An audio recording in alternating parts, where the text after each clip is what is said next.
विगत दिनों से अपन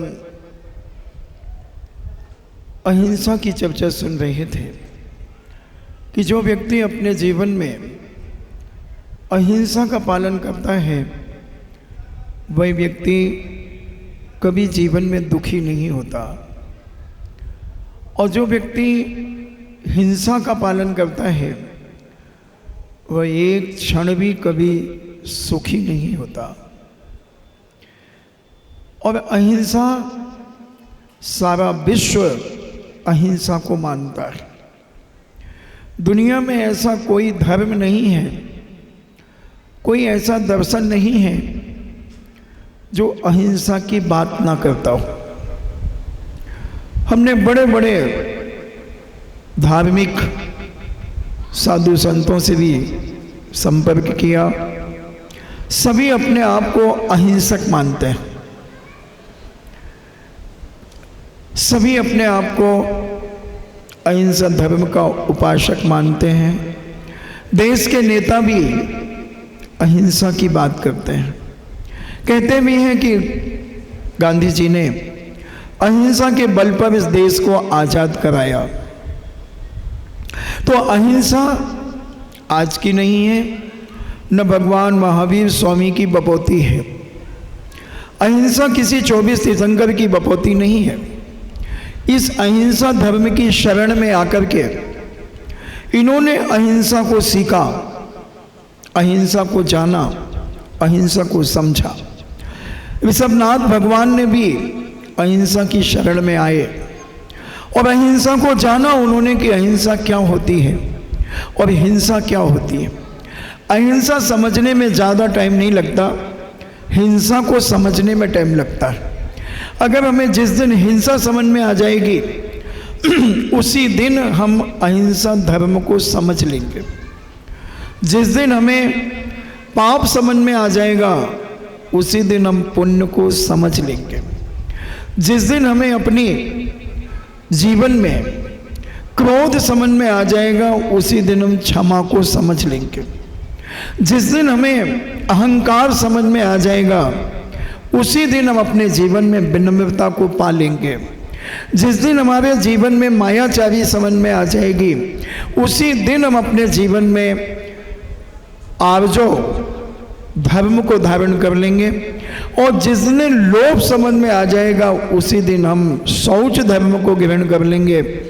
और जिस दिन हमारे अंदर झूठ समझ में आ जाएगा हम सत्य धर्म समझ जाएंगे।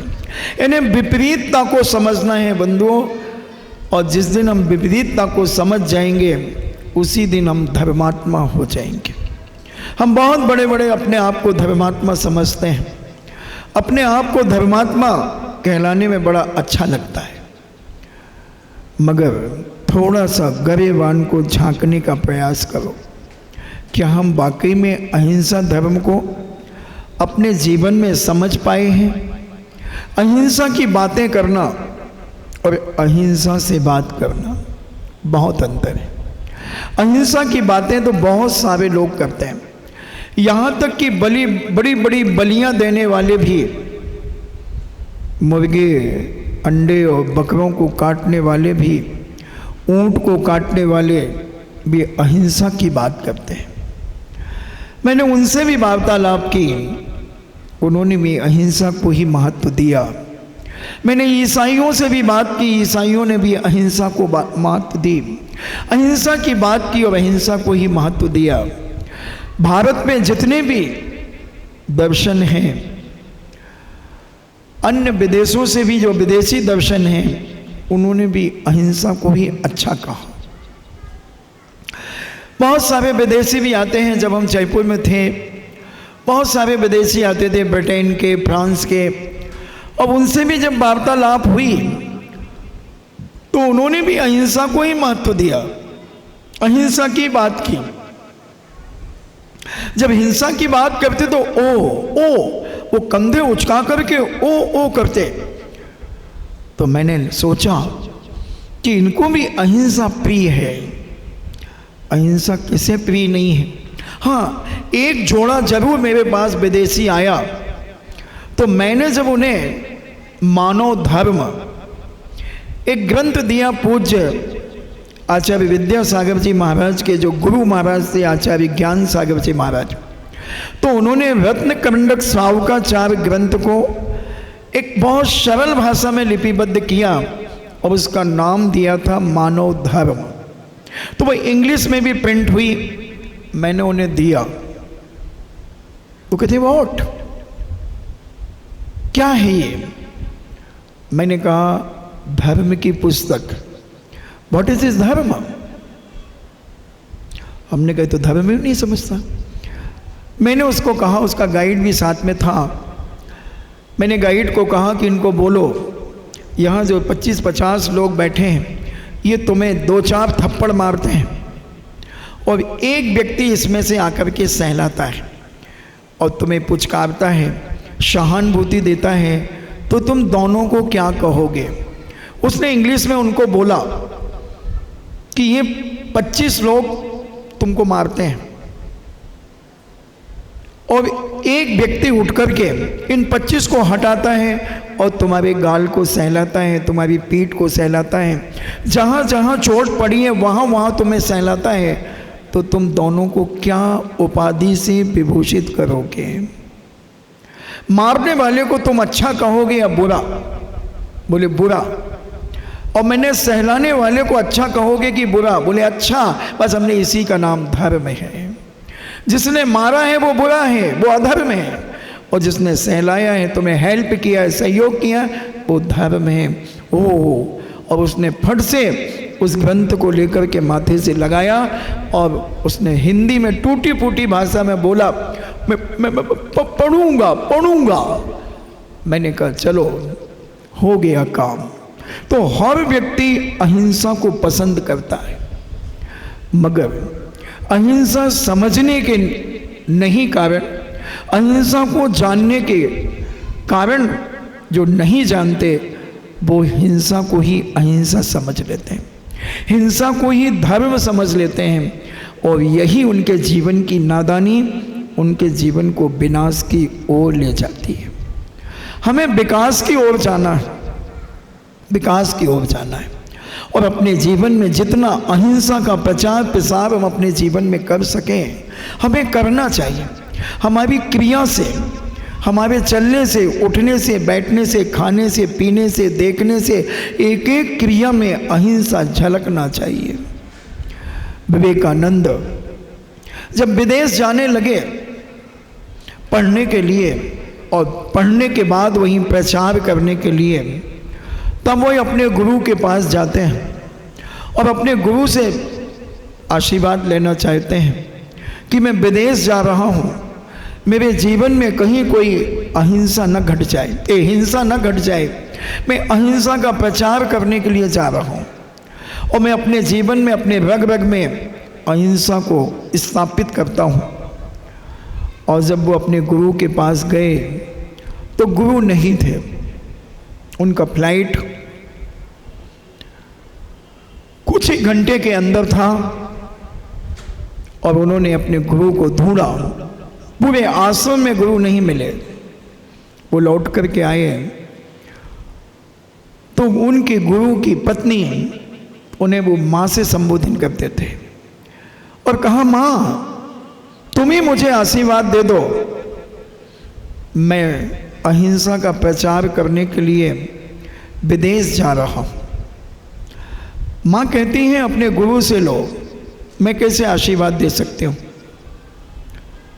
बोले गुरु पता नहीं कब आएंगे, कहाँ पर हैं, मुझे कुछ पता नहीं है, आप बताएं कितनी देर में आएंगे।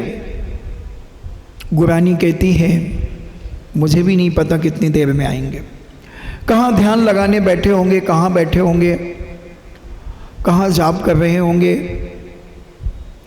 तो माँ मुझे जाना है, आप ही मुझे आशीर्वाद दे दीजिए। माँ चुप रही, चुप हो गई, 10-15 मिनट तक चुप रही। विवेकानंद ने फिर कहा, माँ आशीर्वाद दो, मैं अहिंसा का प्रचार करने के लिए जा रहा हूँ। थोड़ी देर के बाद माँ कहती है, वो चाकू उठा करके मुझे दो। वो चाकू उठा करके मुझे दो। विनोबा सोचते हैं, विवेकानंद सोचते हैं, मैं तो आशीर्वाद मांग रहा हूं, यहां चाकू की बात कहां से आ गई? और चाकू तो एक इनके पास पड़ा हुआ है, एक दूसरा चाकू जो टेबल पे पड़ा है उस चाकू को क्यों मांग रही हैं? वो बहुत अच्छा चाकू है, इस चाकू को क्यों मांग रही हैं? मगर बड़े जब कुछ कहें तो उसमें अपनी 1.5 पैसे की अकल अपने नहीं लगाना चाहिए। बड़ों की बात को बहुत जल्दी स्वीकार कर लेना चाहिए कि बड़े निश्चित हमारे जीवन का अच्छा चाह रहे हैं, कुछ ना कुछ हमें देना चाहते हैं, डायरेक्ट नहीं इनडायरेक्ट। और बड़े जो होते हैं, वाकई में जो बड़े होते हैं, जो नाम के बड़े होते हैं, दही बड़ा, नाम का दही बड़ा भी होता है और एक दही बड़ा विनाशक भी होता है। दही बड़ा हमने बताया था कि दही बड़े खाने से आपके शरीर में सफ़ेद दाग हो जाते हैं। आज सफ़ेद दाग तेजी से क्यों बढ़ रहे हैं? क्योंकि हम शादी विवाह में भी दही बड़ों को बड़े शौक से खा रहे हैं। बर्फ के सिल्ली के ऊपर दही बड़े रखे रहते हैं, अब उनको हम बड़े चाव से खाते हैं और इसका रिएक्शन हमारी बॉडी में हो रहा है। ये बहुत बड़ा हिंसक दही बड़ा है और कई बड़े होकर के बहुत बड़े हिंसक बन जाते हैं और कुछ लोग बड़े होकर के बहुत अच्छे अहिंसक बन जाते हैं। और विनोबा विवेकानंद, क्योंकि वो बी से दोनों के नाम शुरू हो रहे हैं, विवेकानंद भी और विनोबा भी। विनोबा के जीवन की भी बहुत सारी घटनाएं हैं, समय समय पर मैं आपको बताऊंगा। और वह विवेकानंद जी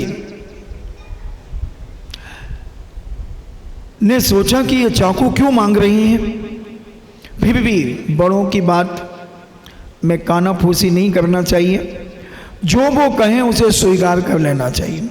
ये विवेकानंद के अंदर ये भावना जागी और उन्होंने चाकू उठाया तो जिस तरफ चाकू की पत्ती थी, पीस करने का ताकत जिस पत्ती में थी और मुट्ठी जो उसकी पकड़ने की थी, उन्होंने मुट्ठी को पकड़ करके चाकू नहीं दिया, उन्होंने चाकू की पट्टी पकड़ी और जो पकड़ने की मुट्ठी थी वो माँ की तरफ कर दी और माँ ने उसे लिया और बोले, जा तू निश्चित अहिंसा का प्रचार करेगा, क्योंकि तूने ये बता दिया कि तू कितना बड़ा अहिंसक है। विवेक रखना चाहिए। काश अगर तुम्हारी माँ, तुम्हारी भाभी माँ, तुम्हारे परिवार का कोई कहे चाकू दो, तो तुम सच बताओ, मुट्ठी की तरफ तुम पकड़ोगे और पत्ती की तरफ उसे लग सकता है चाकू, चुभ सकता है चाकू। इसलिए विवेक कहता है कि हमें कैसे, कौन सी चीज बड़ों को कैसे देना चाहिए, बड़े हो या छोटे, कैसे देना चाहिए। तो जो पत्ती है वो हम पकड़ेंगे और मुट्ठी उनको पकड़ाएंगे, वो मुट्ठी पकड़ेंगे, हम चाकू छोड़ देंगे, उनके पास चला जाएगा।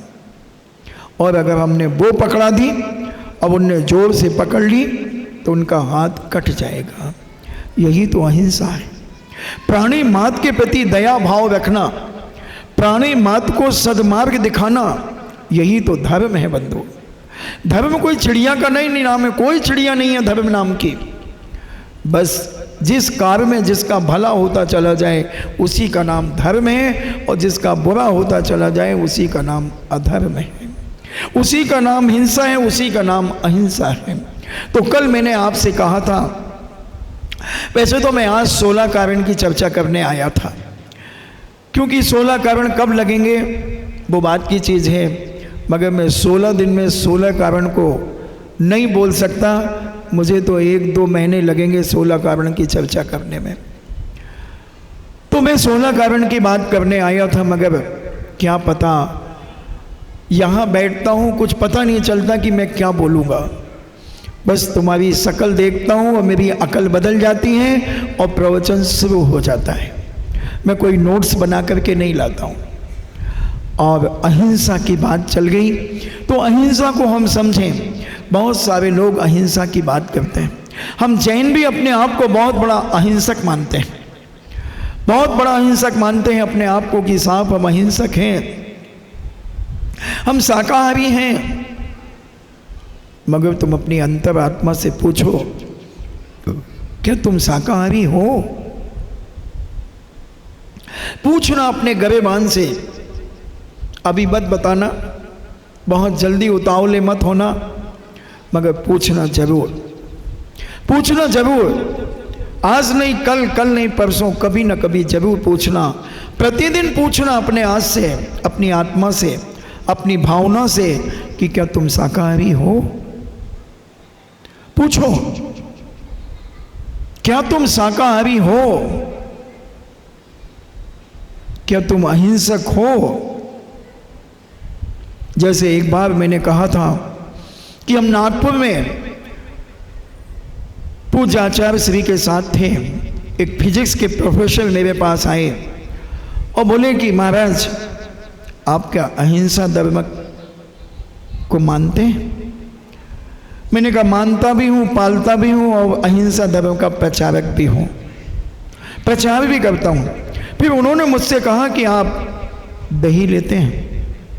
मैंने कहा हाँ लेते हैं। फिर बोले आप अहिंसक कैसे हो सकते हैं? आप दूध पीते हैं? मैंने कहा पीता हूँ। बोले फिर अहिंसक कैसे हो सकते हैं?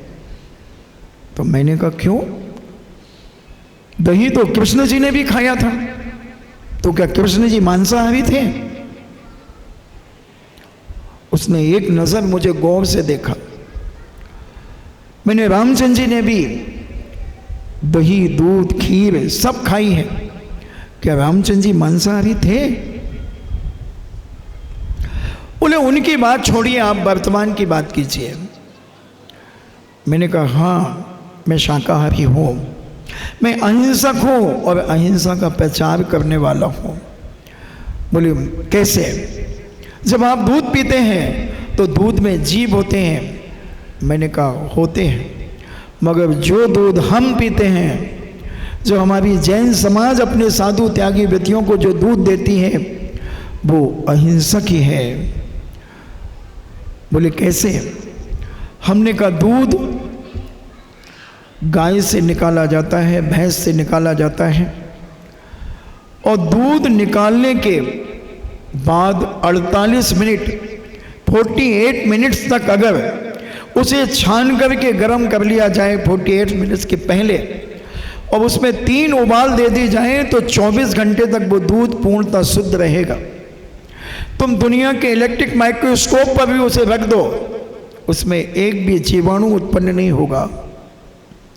और अगर दूध लगने के 48 मिनट के बाद अगर दूध गर्म नहीं किया गया है, छाना नहीं गया है, उसमें असंख्यात जीव हो जाएंगे। हमने प्रोफेसर जी आपको अभी तक वही दूध मिला है, इसलिए आपकी धारणा है कि उसमें जीव होते हैं, क्योंकि आपके पास तो डेयरियों का दूध आता होगा, अमूल दूध आता होगा, सरस का पैकेट आता होगा, और वो कब का है? 24-24 घंटे के अंदर का भी है। और आपके पास अगर एक दूध देने वाला भी आता होगा तो 3 बजे रात से भैंसें गाय लगना शुरू हो जाती हैं बड़ी बड़ी डेयरियों में, और 8 बजे 9 बजे तुम्हारे पास दूध आता है। वो असंख्यात जीवों का कलेवर है, और उससे बना हुआ दही भी असंख्यात जीवों का कलेवर होगा। और दही से दही जमाओगे तो असंख्यात जीवों का कलेवर होगा दही। तो बोले फिर आप के श्रावक कैसे दही बनाते हैं? तो हमने कहा सुनिए, हमने कहा दूध वो अपने सामने लगवा करके लाते हैं, अपनी बाल्टी ले जाते हैं, अपना पानी ले जाते हैं, अपना छन्ना ले जाते हैं, और उस जानवर के स्तन को पानी से धुला करके कपड़े से पोंछते हैं। जैनी की बात कर रहा हूँ, बनिए की बात नहीं कर रहा हूँ।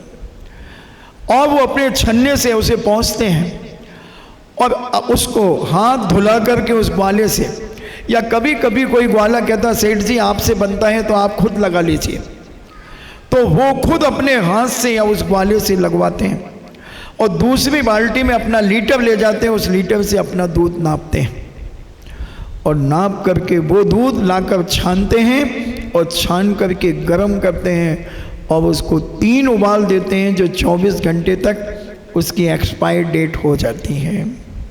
24 घंटे तक उसमें किसी भी प्रकार का कोई बैक्टीरिया, कोई त्रस्त उत्पन्न ही नहीं होंगे। तो बोले फिर चलो दूध का मैं मान गया। दही, मैंने कहा दही को भी बताता हूँ कैसे बनता है। हमने उस दूध का जितना उस परिवार में उपयोग हुआ, उसके बाद मान लीजिए दिन में 2 बजे उसके घर में 1 पाव दूध बचा, आधा लीटर बचा, और उसने कहा शाम को फिर आएगा, तो उस दूध को वो एक मार्बल का टुकड़ा गर्म पानी से साफ करके उसमें डाल देता है, या एक चांदी का सिक्का, पंचम चार्ज का जो सिक्का प्योर चांदी का, वो डाल देता है, या बादाम को गर्म पानी से धो करके डाल देता है, या नारियल के ऊपर की खोपड़ी जो उसकी कड़ापन होता है वो डाल देता है, एक छोटा सा टुकड़ा, दही बनना शुरू हो जाता है। हमने अब दही 2 बजे उसमें दही में ये डाला है, तो कल 2 बजे तक वो दही पूर्णतः शुद्ध होगा, उसमें किसी भी प्रकार का बैक्टीरिया नहीं होगा। और आप इस दही को अपने इलेक्ट्रिक माइक्रोस्कोप के सामने ले जा करके देख लीजिए, अगर एक जीवाणु इसमें निकल जाए तो ये जिंदगी भर के लिए दही का त्याग कर देगा। और आप जाइए, आप तो फिजिक्स के प्रोफेसर हैं, आपकी लेबोरेटरी में इलेक्ट्रिक माइक्रोस्कोप होगा, आप वहाँ ले जाएं और बाजार का दही भी ले जाएं, जो दही आज तक आपको देखने मिला है, खाने मिला है। आप मांसाहारी हो सकते हैं, आप हिंसक हो सकते हैं, मगर दिगंबर जैन धर्म में साधु को श्रावक शुद्ध भोजन ही देते हैं।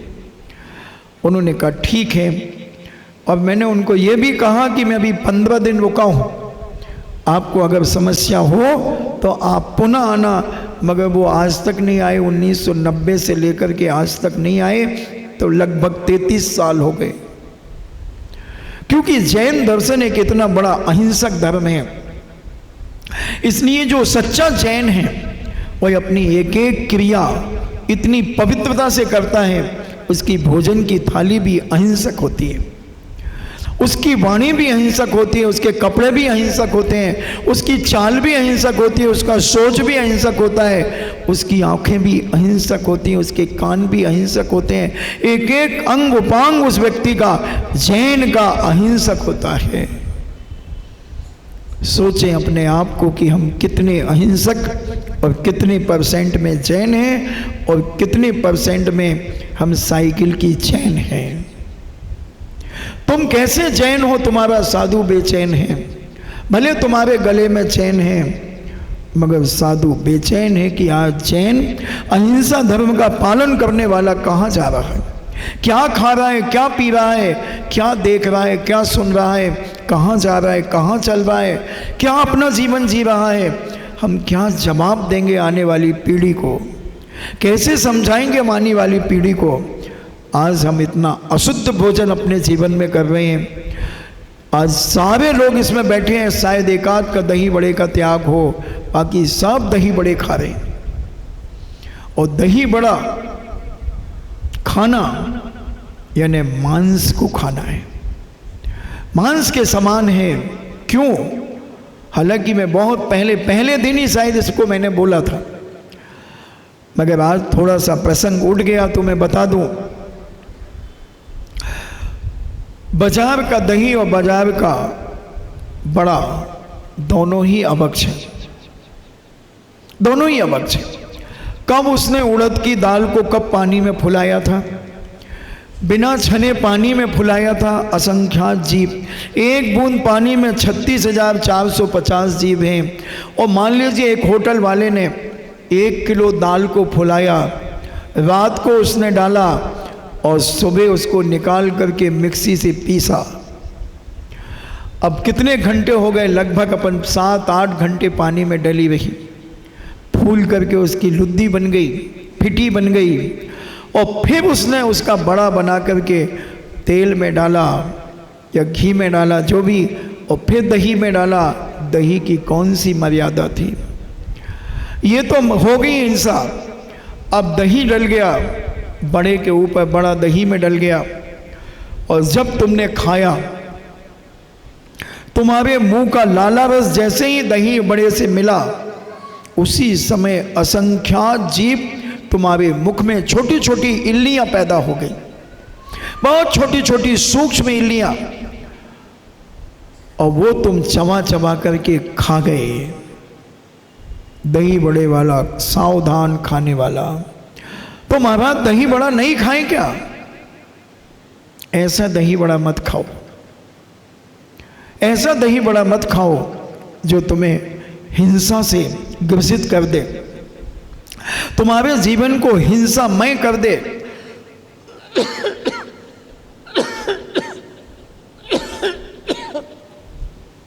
तुम्हारा जीवन हिंसामय कर दे, तुम्हें सफेद दाग से विभूषित कर दे, इस बीमारी से ग्रसित कर दे।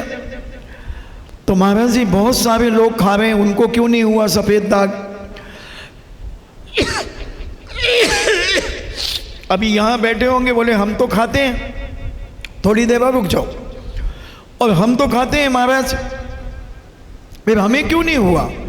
तो जब तक तुम्हारे शरीर में अवरोधक शक्ति है रोग को रोकने की, तब तक तुम्हें कोई प्रॉब्लम नहीं होगी। अब हमें खांसी हो रही, तुम्हें क्यों नहीं हो रही बताओ? हमारे शरीर की क्षमता खत्म हो गई उस खांसी रूपी बीमारी को रोकने की, इसलिए वो प्रकट हो गई। आपकी क्षमता है अभी कि दही बड़ा भी आप पचा रहे हैं, वो मांस भी आप पचा रहे हैं, मगर जब बॉडी में उसका रिएक्शन अंदर से फूटेगा तो सफ़ेद दाग दिन दूना रात चौगुना बढ़ेगा। आपके इस आगरा के अंदर 10 साल पहले कितने सफ़ेद दाग वाले थे और आज कितने हैं? संख्या बढ़ गई। हमने 2004 में सूरत के अंदर देखा था 5% से ज़्यादा वहाँ सफ़ेद दाग वाले नहीं थे। आज 25% पार कर गया वहाँ के व्यक्ति, क्योंकि वहाँ खवड़ खाते हैं, खवड़ में दही डलता है।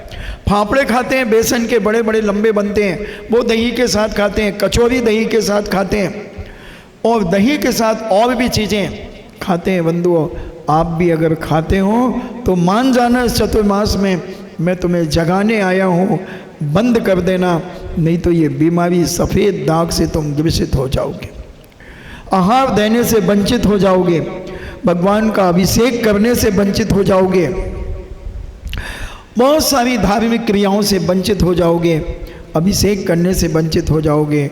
इसलिए खाना ही है। महाराज जी ये 4 अंगुल की जिह्वा मानती नहीं है महाराज जी, इसकी रसना इंद्रिय बहुत तेज़ है, बहुत खाना चाहती है। खैर अभी बताता हूँ। तो ये सारी चीज़ें हमारे जीवन के लिए नुकसानदायक है। महाराज जी आप ये भी कह सकते हैं कि ऐसे कैसे हो सकता है कि ऐसी इल्लियाँ पैदा हो जाती? तो मैंने एक उदाहरण दिया था कि एक पंडित जी लगभग 100-150 साल पहले एक गांव से दूसरे गांव जा रहे थे, तो उन्होंने देखा कि एक कच्चा सा मकान बना हुआ है और वहाँ बहुत सारे तीतर हैं। तीतर आप जानते हैं ना, तीतर हैं, अब उनकी कटघरा बंद है। पंडित जी खड़े हो गए थोड़ी देर, क्योंकि पहले आदमी बहुत सीधा और सरल होता था। खड़े हो गए तो वो तीतर पालने वाला बोला, बहू जी क्या बात है? पंडित जी क्या बात? बोले बेटा हम ये देख रहे हैं इतने सारे तीतर हैं तुम्हारे पास, इनको क्या खिलाते हो? तो बोले बहू जी आप जैन हैं, आप डांटना मत। तो बोले नहीं बेटा बताओ। तो बोले गांव में छाछ तो फ्री में मिल जाती हैं, क्योंकि घर घर गाय भैंसें होती हैं और छाछ इतनी होती है तो हम सबके यहाँ से थोड़ी थोड़ी छाछ ले आते हैं। और ये 50 कुंडे रखे, कूड़े रखे हुए मिट्टी के जो सकोरे टाइप के होते हैं, बोले इसमें हम छाछ डाल देते हैं और हमारे परिवार के लोग थोड़ा बेसन डाल कर इसमें हम लोग थूक देते हैं, और थूकते ही इसमें छोटे छोटे कीड़े उत्पन्न हो जाते हैं, जिसे आप लोग इल्लियाँ कहते हैं। और वो इल्ली इसमें उत्पन्न हो जाती है और थोड़ी देर और हम इसके घुमा देते हैं लकड़ी से, तो वो पूरा बेसन इसमें घुल जाता है। 2-3 बार और थूक देते हैं और बहुत जल्दी उसमें कीड़े इल्लियाँ उचकने लगती हैं। हम अपने तीतरों को छोड़ देते हैं और वो तीतर उसमें से इल्लियों को चुग लेते हैं। पंडित जी ने एक पुस्तक में लिखा, मैंने पढ़ा था उसे, तो ये प्रैक्टिकल उन्होंने कर लिया, तो मत कर लेना, नहीं तो वो जीव मरेंगे तो उसकी हत्या का पाप तुम्हें लगेगा। मेरी बात पर विश्वास कर लेना। और वो चुकते हैं, इससे हम उन तीतरों का पालन करते हैं। तुम्हारे मुंह में भी असंख्यात इल्लियाँ पैदा हो जाती हैं, और एक आध क्या अपन तो 4-5 दही बड़े फटकार जाते हैं और खा जाते हैं। ये सारी इल्लियाँ यानी मांस, 2 इंद्री से मांस की उपमा विभूषित हो जाता है। 2 इंद्री, पहले 1 इंद्री में मांस की उपमा नहीं, वनस्पति में मांस नहीं है, मगर 2 इंद्री से जो लट होती है, ऐसे जो मटर की फल्ली में एक इल्ली निकलती है ना, ग्रीन कलर की ऐसे चलती है, वो ही छोटी छोटी सफ़ेद इल्लियाँ उस दही बड़े में हो जाती हैं। और आप जब उसे खाते हैं तो वह विनाशक भी हैं और हिंसक भी हैं। आप मांसाहारी की कोटि में आ जाएंगे। तो अहिंसा के जब हम प्रचारक हैं, हम अहिंसा धर्म को मानने वाले लोग हैं, तो हम इससे बचें। पहला कार्य, अहिंसा के बहुत सारे पहलू हैं और हिंसा के भी बहुत सारे पहलू हैं जो आप घर में रह कर के भी हिंसक हैं। नमक, कैप्टन कुक आयोडीन युक्त, आपके यहाँ नमक आता है। नमक की भी एक्सपायर डेट कही हमारे यहाँ पर। जब तक नमक को पीसा नहीं है तुमने, तब तक वो डिल्ली है नमक, और पिसने के बाद 48 मिनट के अंदर उसमें जीव उत्पन्न होने लगते हैं, पिसे हुए नमक में। और आपके घर में तो 15 दिन 1 महीने के पैकेट आ ही जाते हैं। रोज़ रोज़ कौन जाएगा महाराज जी नमक लेने, तो हम तो महीने भर में 3 पैकेट, 2 पैकेट, 5 पैकेट ऐसे मंगा लेते हैं। वो जीवों का कलेवर रखा है आपके यहाँ पर, असंख्यात जीव उसमें उत्पन्न हो रहे हैं नमक में। इसलिए नमक को पीस करके आप गरम कर लें तो 6 घंटे की मर्यादा हो जाती है। चौके वाले सावधान। मैं चाहता हूं कि चौके वाले जरूर प्रवचन सुनने आए, जो चौका लगाने के पहले वो मेरा प्रवचन जरूर सुने। तो नमक की भी एक्सपायर डेट है, केवल दवाई की एक्सपायर डेट नहीं है। हम दवाई खरीदते हैं तो उस ट्यूब पर, उस क्रीम पर एक्सपायर डेट देखते हैं। एक्सपायरी डेट तो देख लो, मगर क्या कभी बिस्कुट के पैकेट की एक्सपायरी देखी? पार्ले ग्लूकोज के पैकेट की एक्सपायरी देखी? क्रैक जैक की देखी? मोनाको की देखी? गुड्डे बिस्कुट की देखी? कौन सी खाने की चीज की तुमने एक्सपायरी देखी? क्या बाजार से तुमने मैदा का पैकेट लाए? महाराज जी सर्वोत्तम मैदा, उत्तम मैदा, इसमें एक्सपायरी लिखी होती है, देखी क्या? कब देखी तुमने? आजकल तो बड़ा दर्द है मुझे कि जैनों के घरों में भी बाजार का आटा आने लगा, पिसा पिसाया आटा। मिर्ची मसाले घरों में बाजार के आने लगे, मैदा बाजार की आने लगी, सारी चीजें बाजार की आने लगी।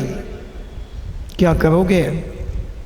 कब की पिसी है मैदा, कब का पिसा है मसाला, पैकेट में बंद है, और बाजार का जैन के घर में? मुझे नहीं होता विश्वास कि जैन के घर में बाजार की पिसी हुई वस्तु आ जाए। वो जैन का घर नहीं हो सकता, वो बनिए का घर हो सकता है। जैन के घर में तो हर चीज मर्यादित होती है। जैन के घर में तो दही बड़े को आज पूरा तो कर ही दो, फिर कल देखेंगे अपन। तो दही बड़ा आप अगर खाना ही चाहते हैं तो आप आटे का बड़ा बना लें, आटे का बड़ा बना लें, दाल का ना बनाएं। आटे का बना लें, मैदा का बना लें, मक्के का बना लें, ज्वार का बना लें, और वो दही में लेकर के आप खा लें। मगर दही बनाने की प्रक्रिया मैंने पहले बता दी है, उसमें आप खा लें। नहीं महाराज जी वो तो दाल का ही टेस्टी लगता है, उसके बिना तो अच्छा नहीं लगता। रायता भी तो आटे की नुक्ती बना लो और दही में डाल लो, छाछ में डाल लो, रायता बन जाएगा। अब कल तो नारियल का भी दूध निकल जाता है, रस निकल जाता है, उसमें डाल लो। महाराज जी आप समझते नहीं हो, कहाँ की बातें करते हो, टेस्ट ही नहीं आता। और हम टेस्ट के लिए जी रहे हैं, हम खाने के लिए जी रहे हैं कि जीने के लिए खा रहे हैं? बताओ, खाने के लिए जी रहे हो या जीने के लिए खा रहे हो? हम तो सच बता रहे हैं, जीने के लिए खा रहे हैं। और तुम खाने के लिए जी रहे हो, जब भी तुम नीचे बैठे हो, मगर फिर भी हम चौकी पे बैठे हैं, हम चौकीदार हैं, और तुम जमीन पे बैठे हो, तुम जमींदार हो। तुम जमींदार हो, मैं चौकीदार हूं।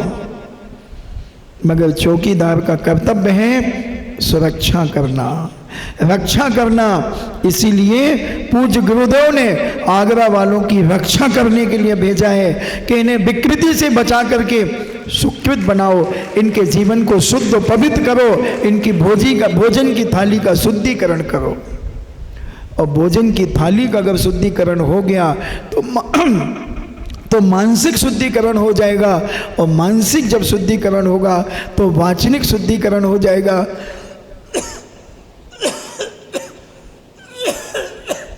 और जब वाचनिक होगा तो शारीरिक शुद्धिकरण भी हो ही जाएगा।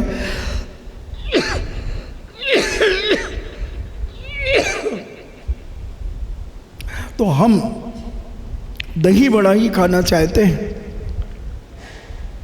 तो पहले बड़ा खा लो, अच्छे चबा करके बड़ा खा लो, मगर बाजार का नहीं। अपने घर में गर्म पानी की मर्यादा बनाकर दाल उसमें फुला लें और मिक्सी को अच्छा साफ कर लें। वैसे मिक्सी पूर्णतः साफ बहुत कम होती है, उसकी जो घिवी होती है वहाँ कुछ ना कुछ आपकी मटेरियल फंसा रहता है, और वो फंसा रहता है तो वहाँ जीव उत्पन्न होते रहते हैं। हमारी माताएं पहले सिल होती थी पत्थर की, वो टकी होती थी, और उसको बुरुश से साफ करती थी, और उस पे अपनी दाल को, एक लोड़ा होता था पत्थर का, उससे बांटती थी, उससे पीसती थी, और फिर उस सिल को पूरा बुरुश से उसके खड्डे अड्डे सब साफ करके और सुखा करके रख लेती थी। आप बहुत प्रमादी और आलसी हो गई हो, थोड़े से काम में थक जाती हो और कहती हमसे तो नहीं होता। और खाना सब कुछ है, और खाना सब कुछ, और खाना यहाँ खाना वहाँ पाखाना, यहाँ खाना वहाँ पाखाना, और करना क्या है? क्या करते हो बोलो? इतना भोजन करने के बाद कितना खा गए तुम? मैं तुम्हारा आंकड़ा बताऊं, एक बार में अगर 400 ग्राम तुम्हारा भोजन ले लो, एक टाइम का भोजन 400 ग्राम तो खा लेते होगे। एक महीने में 12 किलो, एक साल में 144 किलो, और अगर 55 साल के हो गए तो 5 साल बचपन के निकाल दो, 77 कुंटल खा गए। सुनो रे खबोड़ो, एक बार में 77 कुंटल, तो 2 बार तुमने खाया तो कितना खा गए? 154 कुंटल खा गए। 5 साल बचपन के निकाल दो, दोनों टाइम का भोजन 154 कुंटल, यानी 154 बोरे, छल्ली लगा दो 1.5 ट्रक खा गए तुम। कोई अनाज के व्यापारी से पूछ लेना कितनी बड़ी छल्ली लगेगी 150 बोरों की, और फिर भी भूखे के भूखे कितना खा गए सोचो तो जरा। और पानी कितना पी गए? एक दिन में अगर 3 लीटर पानी ले लें तो एक महीने में 90 लीटर होता है, और एक साल में 1080 लीटर पानी तुम पी गए, फिर भी प्यासे के प्यासे, फिर भी भूखे के भूखे। थोड़ा सोचो कितना खा गए। कोई तो इससे ज़्यादा भी खाता होगा, मैं तो 400 ग्राम का ही आंकड़ा ले रहा हूँ। महाराज जी 100 ग्राम तो जलेबी पोहा ही फटकार जाते हैं, कचौरी फटकार जाते हैं सवेरे। 2 कचौरी खा ली तो 100 ग्राम की तो हो ही गई। फिर भी कोई बात नहीं, इतना खाने के बाद भी हम क्या कर रहे हैं? हम कैसे अहिंसक बनेंगे? देखो तो जरा वो आलू की, क्या बोलते हैं वो, क्या खाते हैं वो, आलू की पुड़ी क्या खाते हैं यहाँ पर? कब के आलू रखे हैं, उनमें तार आ जाता है, ऐसे चिपचिपापन आ जाता है, और सवेरे फिर कढ़ाई में डाल करके वो घाट घाट करके और फिर दे देता है, और मुन्ना भाई लगे रहो, मुन्ने भाई खाते रहते हैं। क्या है?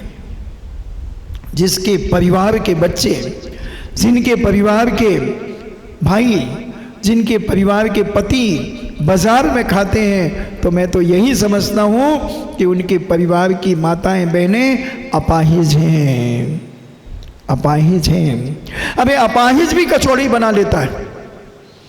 एक अपाहिज का वीडियो दिखाया मुझे अभी कि उसका इतना हाथ कटा हुआ है। एक होटल में काम करता है आदमी, और उसका एक हाथ है, एक कटा हुआ है। वो क्या करता है, लोई बनाता है एक हाथ से मैदे की, और इतना गोला बना करके यूं करता है, यहाँ चिपकाता है और कढ़ाई में डाल देता है।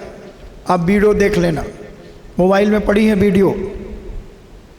सोचें, विचार करें, कितने असंख्यात जीव इस बाहु में होते हैं, और लोग देख रहे हैं, वो खा रहे हैं।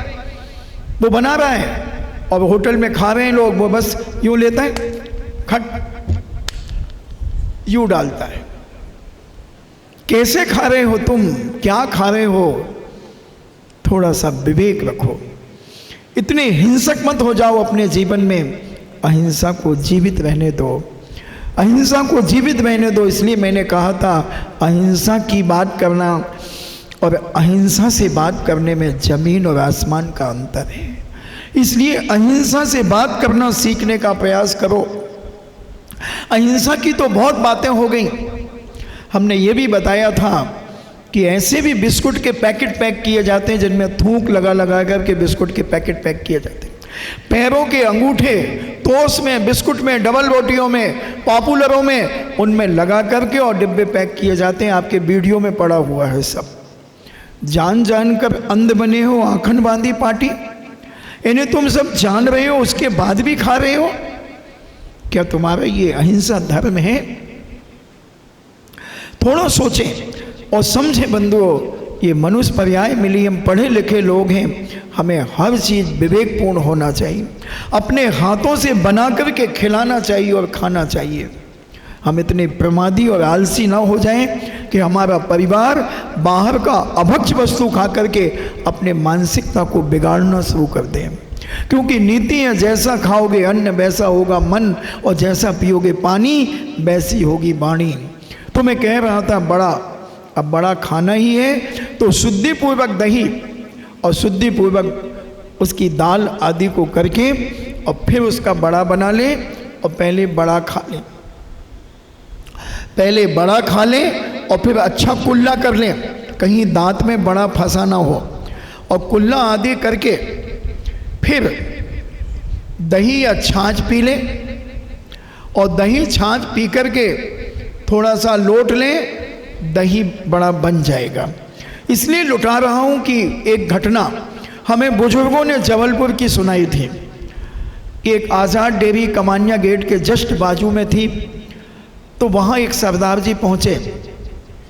वहाँ एक दूध की दुकान थी पहले, अब तो वो मार्केट टाइप का बन गया।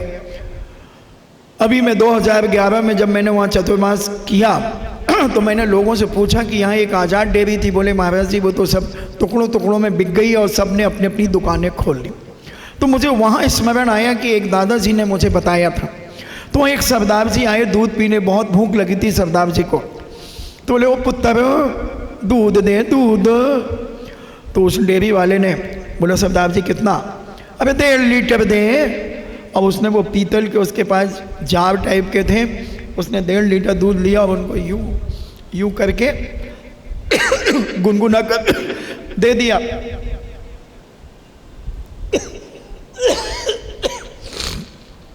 बड़े गिलास थे, 3-3 पाव 2 गिलास भर दिए।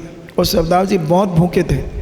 सरदार जी गड़ गड़ गड़ करके पी गए और पैसे देके जाने लगे। तो दुकानदार कहता, ओ सरदार जी मैंने इसमें शक्कर नहीं डाली थी। तो सरदार कहता, ला। उसने अपनी अंजुली में शक्कर ली और फांकी और वहाँ लौटने लगा। वहाँ लौटने लगा।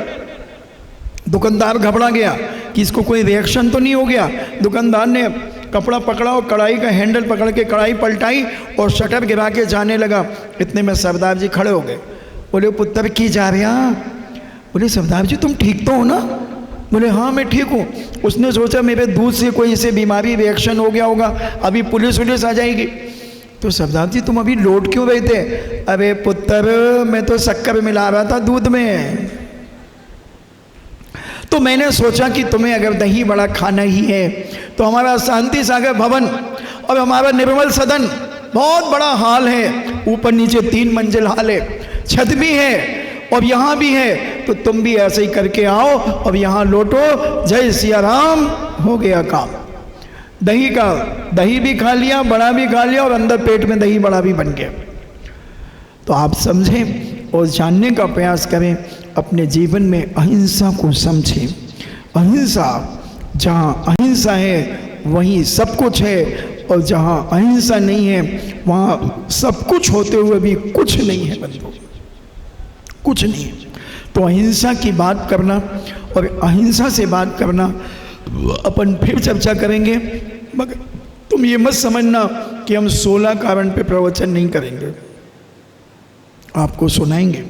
16 कारण पर्व क्या हैं, कैसे हैं, इनसे क्या होता है, सब चीज़ें बताएंगे और एक एक भावना पर हम आपको प्रवचन सुनाएंगे। दर्शन विशुद्धि, विनय संपन्नता, शील वित्तेषु निवृत्तिचार आदि इन पर प्रवचन होंगे और आप अपने जीवन में पहले अहिंसा को समझें। अभी और अपन चर्चा करेंगे, कल जैसा ध्यान में आएगा अपन समझने का प्रयास करेंगे और अपने जीवन को एक्सपायर डेट देखें, हर चीज़ की एक्सपायर देखें, खाने की वस्तु की, सब चीज़ों को जब तक हम नहीं जानेंगे इसमें कितने जीव उत्पन्न होते हैं, कितने दिन का आटा आपके घरों में है अभी, और बरसात में एक्सपायर डेट कितने दिन की है आटे की? 3 दिन की। और तुम्हारे घर में आटा कितने दिन का रखा है? कब पिसा था? महाराज जी संडे पिसता हमारे यहाँ, वो पप्पू के पापा की छुट्टी होती है ना, तो फिर वो पिसवा के ले आते हैं, या हम अपनी चक्की से ही पीस लेते हैं। हमारे घर में भी चक्की है, उसके बारे में बताऊंगा। आपका समय हुआ 15 तारीख को समूह श्रवण का वर्णन पुस्तक पर एक प्रश्नोत्तरी लेखन प्रतियोगिता दिन के 3 बजे, और जो सुधा का सागर पुस्तक के ऊपर जो प्रश्नोत्तरी लेखन प्रतियोगिता हो चुकी है, हुई थी, उसका पारितोषिक वितरण 13 तारीख को रविवार को शाम को जिज्ञासा के बाद या तो इस मंच पर या बड़े पंडाल पर, जैसा होगा, जहां जिज्ञासा होगी वहां पारितोषिक बटेगा। तो आप तैयार रहें, अपने परिवार को साथ में लेकर के आएं, नहीं तो फिर किराए के लोगों को बुलाना पड़ता है, आना आना हमारा पकड़ लेना ये मोमेंटू, पता नहीं कितने सारी प्राइज देते हैं। या तो वो प्लास्टिक के डिब्बे में बांट दूं क्या, एक थर्मस बॉटल बांट दूं, एक प्लास्टिक का डिब्बा बांट दूं, पीस चल जाएगा, तो अकेले ले जाना। और अगर अच्छी प्राइस चाहिए तो परिवार को साथ में लाना। इन्हीं मंगल भावना के साथ जिनवाणी स्तुति।